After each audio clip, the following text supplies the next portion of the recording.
Laure Vergonsane, on est ici au musée de Saint-Romain-en-Galles, à cheval entre le Rhône et l'Isère.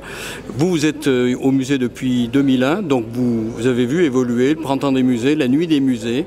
Quel est l'intérêt pour un musée comme celui-là de pratiquer une nuit ouverte? C'est un moment décalé. C'est un moment où on s'autorise à ne pas rester sérieux, ne pas parler sérieusement d'archéologie ou de mythologie ou de société romaine. On s'autorise plein de folie la nuit.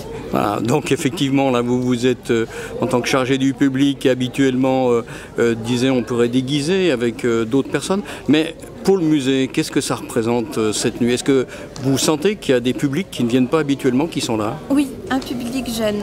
C'est l'un des rares moments où on a des ados, des jeunes adultes qui viennent librement au musée. Et donc ça donne lieu à des initiatives un petit peu particulières. Aujourd'hui, si on devait qualifier le musée gallo-romain, on connaît le musée de Lyon, il y a d'autres musées en France. Quelle est un petit peu sa typicité, puis peut-être sa richesse, en deux mots?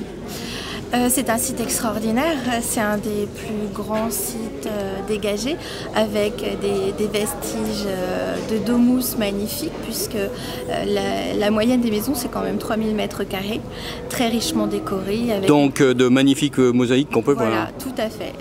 Et puis l'avantage d'avoir un atelier de restauration de mosaïques à demeure qui est visitable et vous pouvez vous entretenir avec les restaurateurs également. Donc un très grand site archéologique qui témoignait finalement d'une grande richesse ici entre Vienne et Lyon? Tout à fait, c'est un quartier de personnes probablement richissimes puisque, imaginez, ils ont l'eau courante.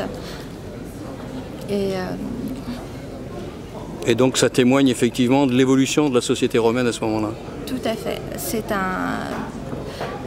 c'est vraiment un quartier très particulier et d'ailleurs qui pose problème à présenter parce qu'il n'est pas du tout typique et pas du tout représentatif de la façon dont vivaient les Romains. On est tombé sur un quartier de milliardaires.